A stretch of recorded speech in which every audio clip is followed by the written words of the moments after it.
Hello. My name is Dr. Mercurio Arborea, and I am the founder of the Arborea Institute.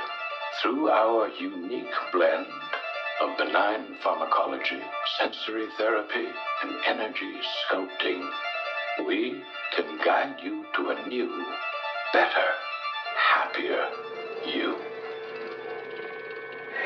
You are about to embark on a great journey. Let the new age of enlightenment begin. What is at stake is more than one small country. It is a big idea, a new world order.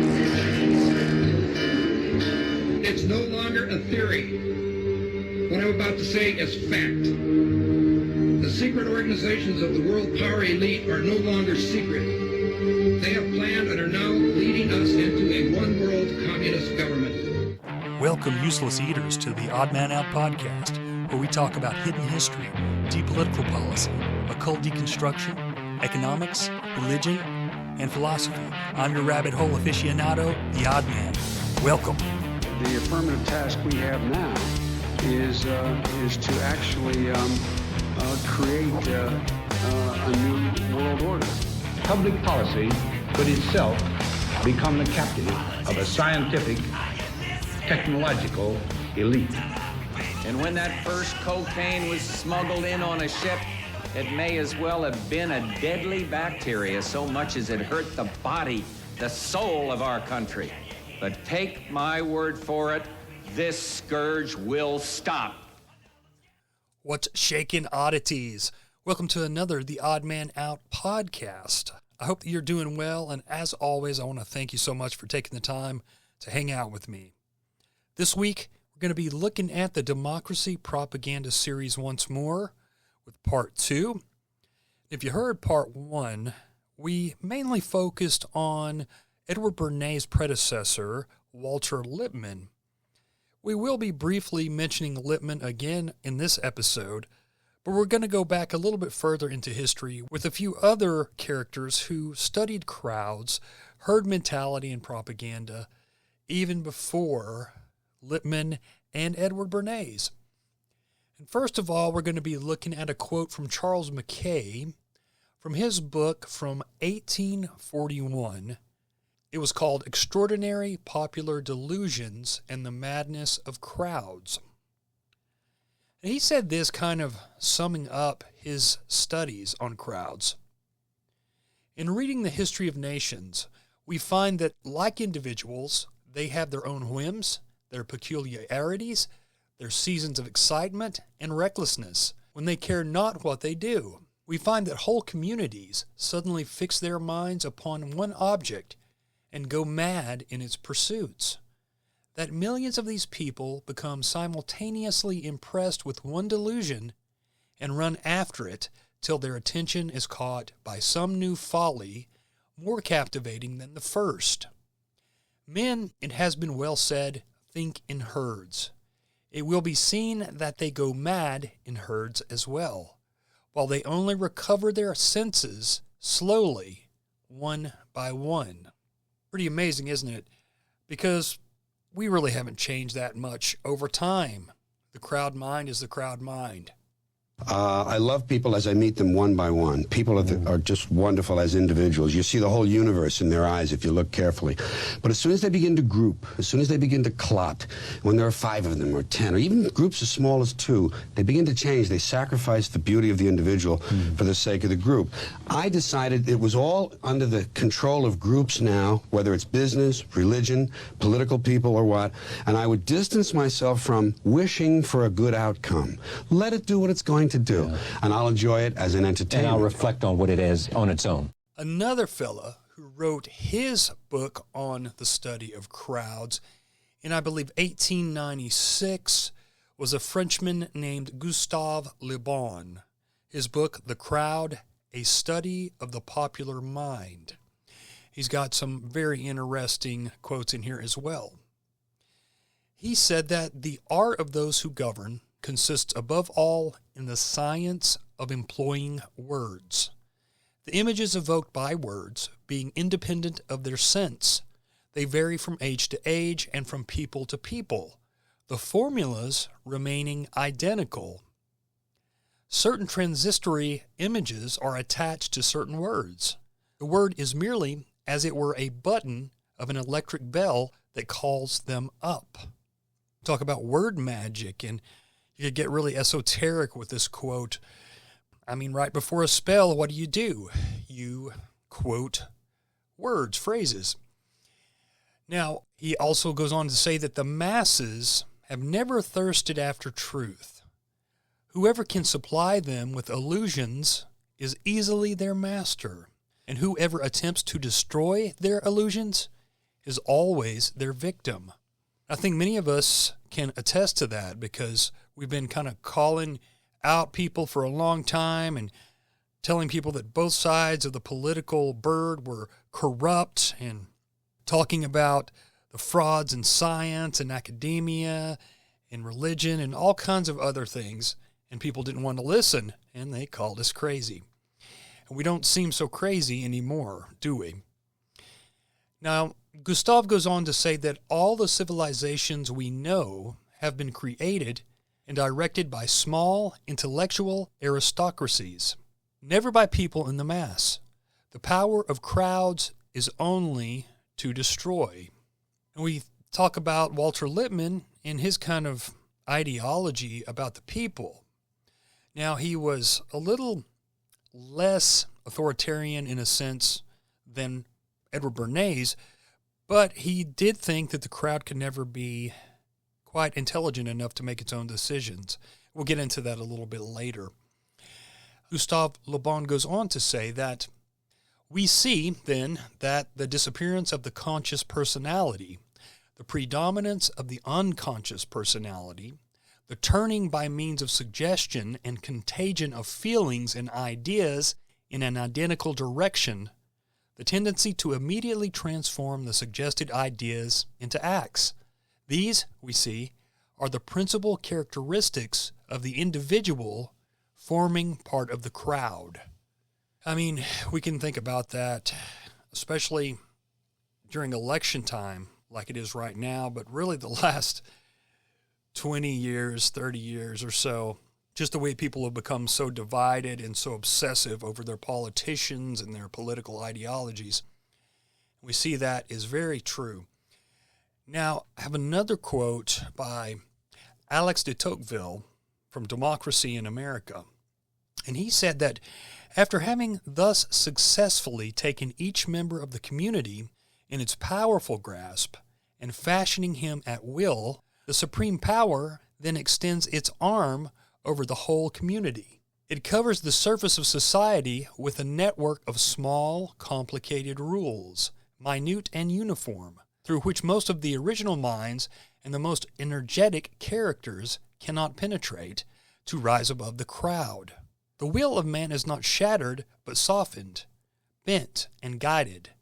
Men are seldom forced by it to act, but they are constantly restrained from acting. Such a power does not destroy, but it prevents existence. It does not tyrannize, but it compresses, enervates, extinguishes, and stupefies a people till each nation is reduced to nothing better than a flock of timid and industrious animals of which the government is the shepherd. I mean, can anyone argue with that at this point? I know many of you who are listening certainly are not timid sheep, but we are surrounded by people who become timid sheep, often thinking that they are standing up for freedom. And this series is as much about democracy as it is about propaganda. What I aim to kind of put across is that you could not have the type of democracy, wink wink, that we have without mass propaganda. And I think that these next words by Edward Bernays proves it. We go back to him writing his book so long ago, and now we have all this technology that the elites and their strategists can use to mind control the citizens and nudge them in the ways that they want them to go. So Edward Bernays says that Democracy means the people are in charge. The majority rules. The people, i.e. the majority, can be swayed.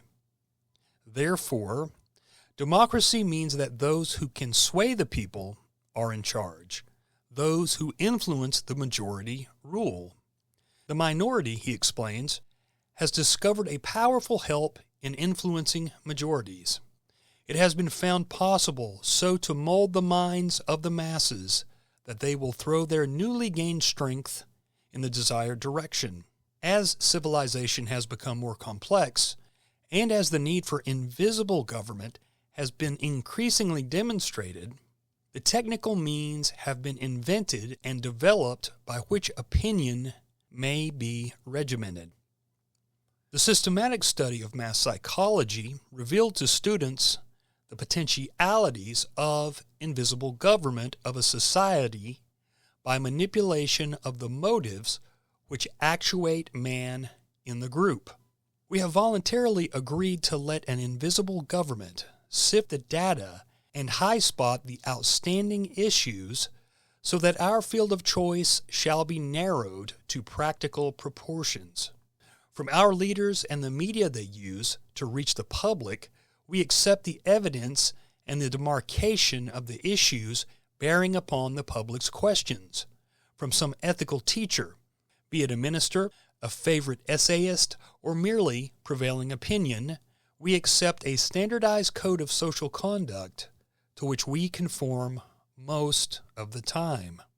And then he goes on to say that propaganda is the executive arm of the invisible government. Remember that term, invisible government. As we go on here, Teddy Roosevelt basically confirmed what Bernays said there with his quote, "Behind the ostensible government sits enthroned an invisible government, owing no allegiance and acknowledging no responsibility to the people." We know Teddy Roosevelt was a member of the elite Skull and Bones order. Was he talking about Skull and Bones? Was he talking about some other organization or group? Let's go on. The 96th mayor of New York City from 1918 to 1925, his name was John Francis Hylan, and in his autobiography, he said they practically control both parties. They write political platforms, make cat's paws of party leaders, use the leading men of private organizations, and resort to every device to place in nomination for high public office only such candidates as will be amenable to the dictates of corrupt big business. Again, everything we've seen, the collusion of big business, think BlackRock, Blackstone, the Gates Foundation, Microsoft, Google, it goes on and on, but we know that is absolutely 100% correct.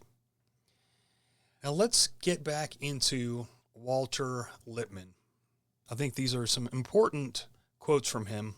This is from his Phantom Public book. I believe this one came out in 1925. He said that this democratic conception is false because it fails to note the radical difference between the experience of the insider and the outsider.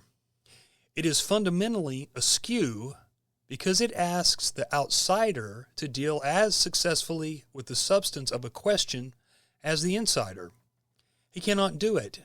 No scheme of education can equip him in advance for all the problems of mankind. No device of publicity, no machinery of enlightenment can endow him during a crisis with the antecedent, detailed, and technical knowledge which is required for executive action. The democratic idea has never defined the function of the public. It has treated the public as an immature, shadowy executive of all things. The confusion is deep-seated in a mystical notion of society. The people were regarded as a person, their wills as a will, their ideas as a mind, their mass as an organism with an organic unity of which the individual was a cell. Thus, the voter identified himself with the officials. He thinks that their thoughts were his thoughts, that their deeds were his deeds, and even that in some mysterious way they were part of him. All this confusion of identities led naturally to the theory that everybody was doing everything. It prevented democracy from arriving at a clear idea of its own limits and attainable ends. I think the quote has been attributed to Ben Franklin, but probably others as well. Something like, democracy is two wolves and a sheep deciding what to have for dinner. And we can talk about the problems with other forms of government as well, but we're focusing on democracy right now because it's all we hear about in the news. It's the clarion call of the Democrats and even a lot of the Republicans now. It's why we go overseas and rebelize and overthrow governments under the guise, under the banner of spreading democracy. And so I think it's very important to understand what they actually mean by democracy. I think many of you understand now that it's the liberal world order. It's what they want to do financially. It's what they want to do militarily. It's a game of conquering. And so when they say democracy, they mean conquest. Now, Lippman goes on to say that it obscured for the purposes of government and social education the separation of function and the specialization in training, which have gradually been established in most human activities. Democracy, therefore, has never developed an education for the public. It has merely given it a smattering of the kind of knowledge which the responsible man requires. It has, in fact, aimed not at making good citizens, but at making a mass of amateur executives. It has not taught the child how to act as a member of the public. It has merely given him a hasty, incomplete taste of what he might have to know if he meddled in everything. The result is a bewildered public and a mass of insufficiently trained officials. The responsible men have obtained their training not from the courses in civics, but in the law schools and law offices and in business. The public at large, which includes everybody outside the field of his own responsible knowledge, has had no coherent political training of any kind. Our civic education does not even begin to tell the voter how he can reduce the maze of public affairs to some intelligible form. In finishing up, he says, a false idea of democracy can lead only to disillusionment, to meddlesome tyranny. If democracy cannot direct affairs, then a philosophy which expects it to direct them will encourage the people to attempt the impossible. They will fail, but that will interfere outrageously with the productive liberties of the individual. The public must be put in its place so that it may exercise its own powers, but no less, and perhaps even more, so that each of us may live free of the trampling and the roar of the bewildered herd. And you guys remember that Lippman was an American Fabian, one of the early founding members of the Council on Foreign Relations, worked for the Office of Strategic Services, the precursor to the CIA, was very close to the Dulles brothers, and remained so, I believe, the rest of his life. I found a declassified document where Allen Dulles had written Lippman about an oil pipeline. It was kind of interesting. I've just read over it a little bit, and you could tell that these guys were looking out for each other, and everything leads back to money. So I guess if you are in one of those three-letter agencies, you know how to play it in your favor. And that's probably one of the biggest problems with our country. But I don't want to get off on a tangent. I think that we can see right now the public is being played as much or more than they've ever been played. It reminds me, when I read about the early 1900s, it really reminds me of that time. And that's when Lippman and Bernays and George Creel were working for the CPI, the Committee on Public Information, which was a propaganda agency. And they really figured out under that time and that program how to manipulate the masses. They perfected it. And they've been using those techniques ever since. And so I think it's really important that we understand these techniques as we go forward, because it feels like we're almost at war with the way propaganda has ramped up so much. And obviously what's going on with Israel decimating Gaza, and our leadership and our representatives passing new laws to keep us from complaining about it and pointing out the corruption, the evil deeds.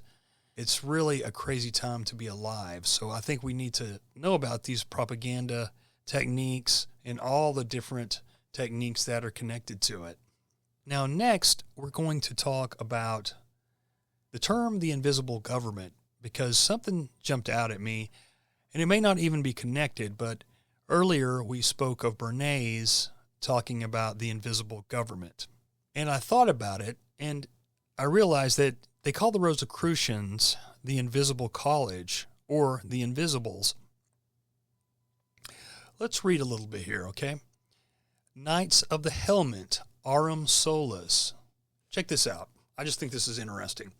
The members of this secret literary society were known as the Knights of the Helmet. They had a series of ethical rituals created by Francis Bacon, and were initiated with an elaborate ceremony which included a vow, recitatives, and perambulations. The initiate was capped with the helmet of Pallas, to denote he was henceforth an invisible. In classical mythology, the cap of invisibility, also known as the dogskin of Hades, is a helmet or cap that can turn the wearer invisible, also known as the cap of Hades or helm of Hades. Wearers of the cap in Greek myths include Athena, the goddess of wisdom, also known as Minerva, the messenger god Hermes, and the hero Perseus. Those wearing the cap become invisible to other supernatural entities, akin to a cloud of mist, sometimes used to remain undetectable. Isn't that interesting? Do you want to know more? Because I want to know more. The mythos goes that out of sadness and regret, Athena, or Minerva, created the Palladium, which was a statue in the likeness of Pallas, the daughter of Triton, and her lesbian lover. Wrapped in the aegis which she had feared about the breast of it, she set up beside Zeus and honored it. Later, Athena took on the title Pallas as a tribute to her late friend. Now let's look here at a Francis Bacon website. Now hang with me here, guys. I know this is going off the subject at hand, which is democracy propaganda. But I promise that it will all kind of connect once we're done. It's interesting when you go on this website, sirbacon.org, it has the number 33 right in the middle at the top. And why wouldn't it? And this says that the image of Pallas Athena, the spear shaker, guardian of the mysteries, and this is from the title page of Bacon's 1641 book, Wisdom of the Ancients. Now, if you guys don't know, many people think that Sir Francis Bacon was the real Shakespeare, or at least one of the main writers of Shakespeare. Also, many people think that he was possibly the founder, one of the co-founders of Rosicrucianism, and many also think that he was the inspiration for Freemasonry. Let's look here. He has a drawing of Pallas Athena, and it explains it here. The illustration depicts Pallas Athena, or Minerva, seated on a small stage, the stage of the mysteries, over which she and her male counterpart, Apollo, preside. In her right hand, she holds her famous spear. Her name literally means spear shaker or shake spear, while her left hand rests on the top of her polished shield. She wears her aegis or breastplate and her plumed helmet, symbol of illumination. Manufactured for her by Pluto, god of the underworld, it is this helmet which she bestows on all her heroes who attain the quest, who thereby become knights of the helmet, representing their illumination. It also signifies secrecy, and invisibility. The name William or Wilhelm is derived from this symbolism. Inscribed on Athena's shield is a Latin motto, Obscurus vera involvens, meaning truth is enveloped in obscurity, which explains the imagery on the shield, the central sun representing truth, and the surrounding clouds, obscurity. Above Athena's head are 3 lamps, each burning with a lighted candle, signifying the Holy Trinity. The Latin motto associated with them, written on a scroll, hovering directly over the goddess's head, reads, Sic fulgate in umbras, which translates as, Thus it shines in the shadows, a hint that the light of truth shines in the shadows of the world in an obscured and veiled way. This way is shown here as associated with the stage, the theater of the mysteries, on which the allegorical dramas of life were enacted in classical times under the auspices of the goddess Pallas Athena, the archetypal Shakespeare. This was the primary method of education by means of which the ancient wisdom was taught. The wisdom of the ancients devised a way of inducing men to study truth by means of pious frauds, the delicate Minerva secretly lurking beneath the mask of pleasure. That was Richard de Bury, High Chancellor of England. Bacon, a great admirer of the theater for such purposes, who invariably put into practice whatever he thought was useful for the good of humanity, said he was going the way of the ancients. He was even referred to as Athena by his literary contemporaries. If none but the worthy should mourn your death, O Bacon, none, trust me, none will there be. Lament now sincerely, O Clio, and sisters of Clio. Ah, the 10th muse and glory of the choir has perished. Ah, never before has Apollo himself been truly unhappy. That was a tribute to Bacon from an anonymous writer. And we could go a little bit further into this symbolism. Isn't it interesting as we talk about Pallas Athena, Bohemian Grove, right? Their motto is, weaving spiders come not here. And that is a line from Shakespeare's Midsummer Night's Dream. Shakespeare, of course, as we just said, being an epithet of the Arcadian goddess Pallas Athena, whose shaking spears signaled war as decreed by the oracles of Delphi. We also have the owl at Bohemian Grove. And you think about the Bavarian Illuminati. What was their sign? Well, it was, besides the point within the circle, it was the owl of Minerva. Isn't it weird that you see these connections here? We'll talk a little bit more about this symbolism. I believe it was the Freemasonry episode we did, number 2, that we talked in detail more about Pallas Athena and the Palladium Order. But let's look back at that, because that's been a long time ago. This is encyclopedia.com. Order of Palladium, said to have been a Masonic order, also entitled the Sovereign Council of Wisdom, founded in Paris on May 20th, 1737. It initiated women under the name of Companions of Penelope. As proof of its existence, Jean-Marie Ragon, the Masonic antiquary, published its ritual. Palladium was also one name used by Leo Taxil, or Gabriel Johann Pajah, to refer to the Masonic order he made a part of his 1880s hoax, which was aimed at showing that the Roman Catholic Church secretly sponsored Freemasonry. We went into detail on that episode. I was all about there being a Palladium order because I'd heard so much about it. But when I really got to looking, I never found any proof that Albert Pike belonged to that order. I did find quite a bit of proof that Leo Taxil was a hoaxster who was a Mason, then he was telling on the Masons, and then he was a Catholic, and then he was telling on the Catholics, or some sort of order like that. So he sounded to me like he was one of these guys that just wanted a lot of attention. So I'm open to it still, but I've never seen any information, and I've seen a lot of people still try to say that it's true without providing any proof whatsoever. Now, we'll get back to that symbolism in a minute. I want to focus on the idea of democracy being perhaps a religion more than just an idea, something that actually dates back to a long time ago. Now, this was January 3rd, 2021. This is Nancy Pelosi as Speaker of the House. She says, "Thank you, my friends, members of Congress, family, and friends. Welcome all.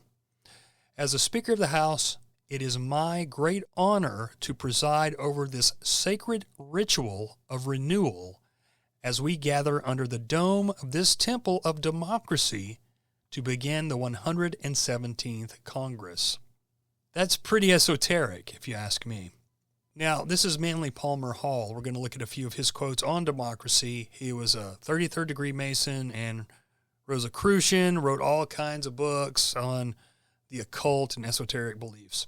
And he said that more than 3,000 years, secret societies have labored to create the background of knowledge necessary to the establishment of all enlightened democracy among the nations of the world. World democracy was the secret dream of the great classical philosophers.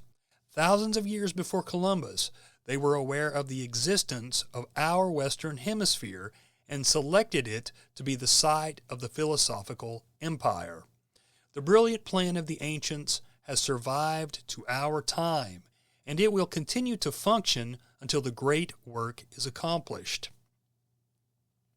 We've talked about the great work and the connection to Tikkun Olam in Judaism, but let's go on here. Men bound by a secret oath to labor in the cause of world democracy decided that in the American colonies they would plant the roots of a new way of life. Brotherhoods were established to meet secretly, and they quietly and industriously conditioned America to its destiny for the leadership in the free world.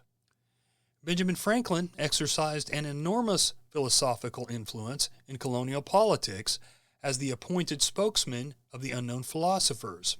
He did not make laws, but his words became law. World democracy was the secret dream of the great classical philosophers. Toward the accomplishment of this greatest of all human ends, the outlined programs of education, religion, and social conduct directed to the ultimate achievement of practical and universal brotherhood. And in order to accomplish their purposes more effectively, these ancient scholars bound themselves with certain mystic ties into a broad co-fraternity. Think about maybe the Universal Co-Masons as well, who I believe are very influential nowadays, but you don't hear much about them. He goes on to say that these orders were created also in Egypt, Greece, India, and China. Orders of initiated priests and philosophers were formed as a sovereign body to instruct, advise, and direct rulers of states. That's quite a saying there, isn't it? One of the most ancient of man's constructive ideas is the dream of a universal democracy, a cooperation of all nations in a commonwealth of states. The mechanism for the accomplishment of this idea was set in motion in the ancient temples of Greece, Egypt, and India. So brilliant was the plan and so well was it administered that it has survived to our time, and it will continue to function until the great work is accomplished. I think that is the same quote we read earlier, just kind of rewritten.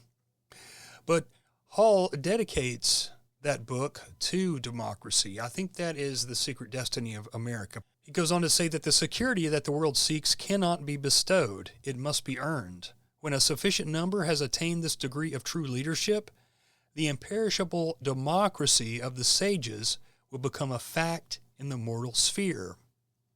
That one was from America's Assignment with Destiny. Now this is Joseph de Maistre, or Maistre. He was a diplomat of Sardinia. He said that to hear these defenders of democracy talk, one would think that the people were deliberate like a committee of wise men, whereas in truth they were judicial murderers, foolhardy undertakings, wild choices, and above all, foolish and disastrous wars, which are eminently the prerogatives of this form of government. We were talking about the CPI a minute ago, the Committee on Public Information, and we're going to be covering on one of the episodes for this series, the CPI, in detail. And several of their agents talked openly about a religion of democracy, or Americanism as they called it also. And they thought that it was America's destiny, in America as a country, it was our duty to spread democracy across the world. And remember, in Walter Lippmann's book on public philosophy, he said that the First War was supposed to be the start of spreading world democracy. After all, the motto of the war was making the world safe for democracy.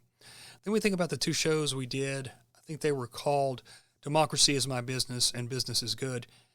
And they were about the National Endowment for Democracy, which was created by the CIA, and they tout spreading democracy, and that's what they do. And this global democracy project started in the 80s, but what they actually seem to do is fund all of these NGOs to foment trouble in these other countries, because wherever they are, there's often overthrows of governments and regime changes. So again, what do they really mean by democracy? Aldous Huxley said this. He said that by means of ever more effective methods of mind manipulation, the democracies will change their nature. The quaint old forms, elections, parliaments, supreme courts, and all the rest will remain. The underlying substance will be a new kind of totalitarianism. All the traditional names, all the hallowed slogans will remain exactly what they were in the good old days. Democracy and freedom will be the theme of every broadcast and editorial, but meanwhile, the ruling oligarchy and its high-trained elite of soldiers, policemen, thought manufacturers, and mind manipulators will quietly run the show as they see fit.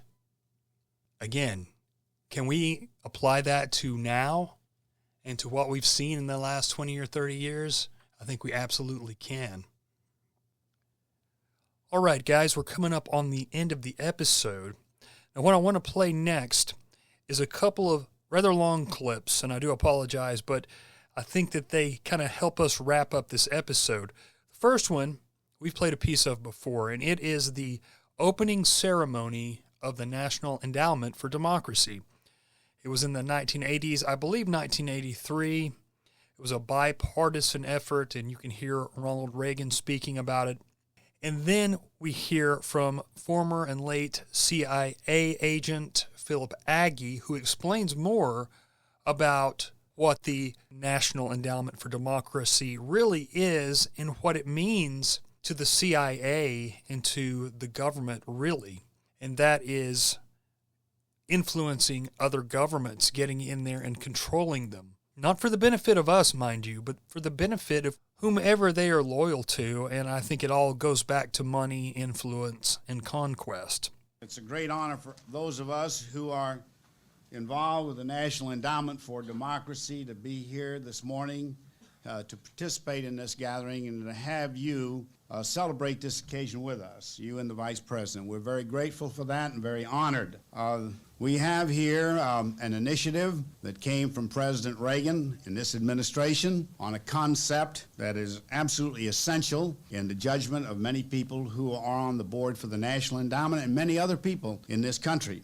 It is a great opportunity and a great challenge. I don't believe that any time in the history that I've been in the Congress in 30 years we've ever had coming together the kind of political leadership, the economic and labor leadership, and the leadership that is represented on the board of the National Endowment to carry out a national objective of this kind. Democracy is a vibrant, living thing that needs to be explained, promoted, nurtured, and encouraged. The board here, Mr. President, is an outstanding board. I submit we understand the challenge that has to be carried out. We are prepared to meet that challenge because we recognize the importance to the United States and to the world. Good morning and welcome. It's good to have you all here to help celebrate the launching of a program with a vision and and a noble purpose.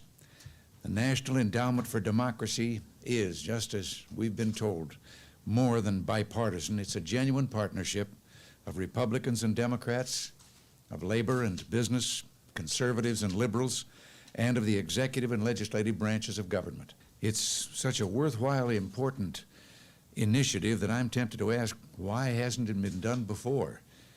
Well, we're doing it now, and it's largely because of the hard work of good people. Chuck Manat, Frank Fahrenkopf, Dante Fassel, Bill Brock, Lane Kirkland, Mike Samuels. You have my heartfelt thanks and warmest congratulations.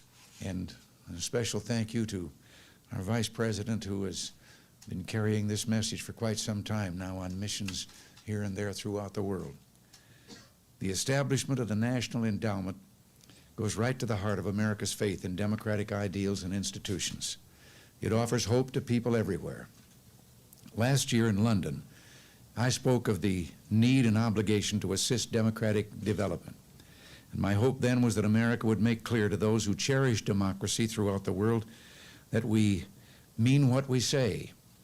What had been preying on my mind that prompted me to say that in that speech to the Parliament was that in my lifetime, my adult lifetime, the world has been beset by isms. And we remember one of those isms that plunged us into a war. And it suddenly dawned on me that we, with this system which so apparently works and is successful, have just assumed that the people would look at it and see that it was the way to go. And then I realized, but all those isms, they also are missionaries for their cause, and they're out worldwide trying to sell it. And I just decided that this nation, with its heritage of Yankee traders, we ought to do a little selling of the principles of democracy.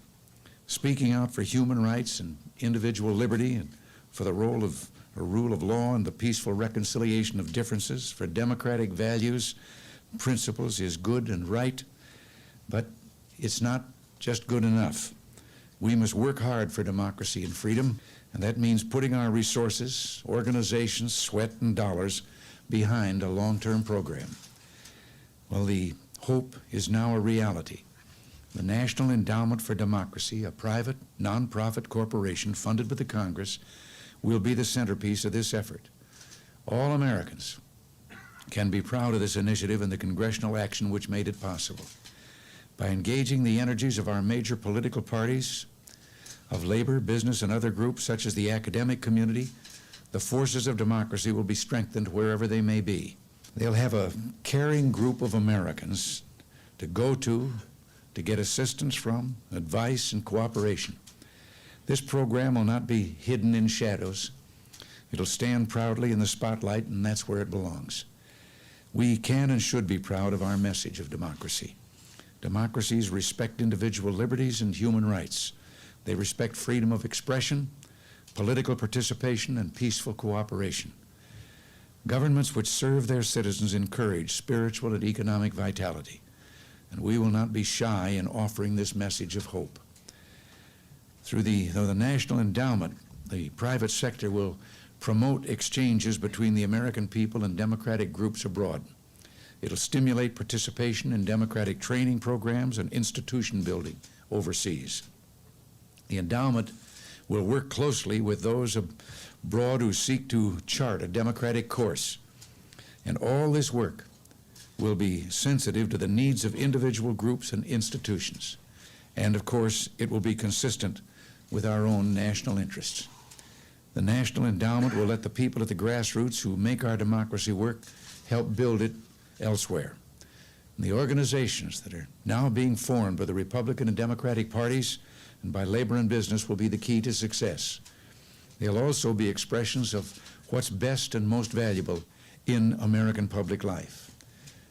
And so nowadays, instead of having just the CIA going around behind the scenes and trying to manipulate the process secretly by inserting money here and instructions there and so forth, they have now a sidekick, which is this National Endowment for Democracy, NED. Yeah. And this organization dates from 1967. A lot of people don't realize, because it was just established in, I think, 83. or so. But the idea emerged from a series of scandalous revelations in 1967, the worst ones to that point, to hit the CIA. And I was in headquarters at the time that these scandals broke, and the gloom there was something you could touch almost. Because what happened was the long-running CIA's control and manipulation of the international program of the National Students Association in this country, which was the national organization of university students, came out. It was revealed. And that led to revelations of a lot of other CIA operations, because they were using the same bogus and real foundations to channel money into all these different overseas organizations. And I remember very well that Time magazine at the time, or Newsweek, I think it was Time, they published a wheel with all these spokes going out, and the CIA was at the center, and then halfway out were all these foundations, American organizations, and then out at the end were the foreign groups that got the money and the instructions. Naturally, they don't give away money without being sure that it's spent the way they want it spent. And so this was a catastrophe for the CIA. And the next month or the month after that, this started in February of '67, and then by April, I think it was, Dante Fachel, the congressman from Florida, was proposing the establishment of an open system to finance these overseas organizations. And we're talking about some government organizations abroad, some political parties, some media organizations, youth organizations and student organizations, all these kinds of so-called pluralist organizations, when in fact they weren't really free organizations, because to the degree that they take money and instructions from the CIA, to that degree they're not free at all, right? But anyway, Fachel came up with this idea, but it didn't go anywhere, because the so-called consensus between the two parties had broken down over Vietnam. And so it wasn't until the early '80s, when Reagan made his speech in the House of Commons about the democracy project worldwide, that this began to take on steam again. And finally, they decided to copy the German example. Each of the major German political parties has a foundation which is financed by the German government. Before it was West Germany, now the whole country. And for example, the Friedrich Ebert Stiftung is the SPD, or the Social Democratic Party's foundation. And they finance projects all over the place, and for years in the 50s and 60s, and I would guess even into the 70s. In fact, I know into the 70s and even to the early 80s, the CIA was channeling money through these German foundations abroad. For example, some money, a lot of money, I think it was $1 million or more, but I'm a little hazy on the amount. But anyway, it went through it was CIA money which went through the Konrad Adenauer Stiftung. That's the Christian Democratic Union. It went from there to IVEPO, which is a foundation of the COPE, the Christian Democrats in Venezuela. Oh. And from there, it went to the Christian Democrats in El Salvador, to Duarte, for use in the elections. I've forgotten which year, maybe '84 or something like that. And it was traced. Some journalists did this. And so that is the way they would use these German foundations in the past. So now we've got our own. We don't have to use the Germans unless we really want to anymore. Because in 1984, we established this National Endowment for Democracy, which is nothing but a mega conduit. And the millions or the tens of millions that are set aside for the meddling in the internal affairs of other countries goes to this conduit. It's like a bank account or something, but they have a board of directors and they do reports and stuff like that. But then it goes from there to one of four private foundations.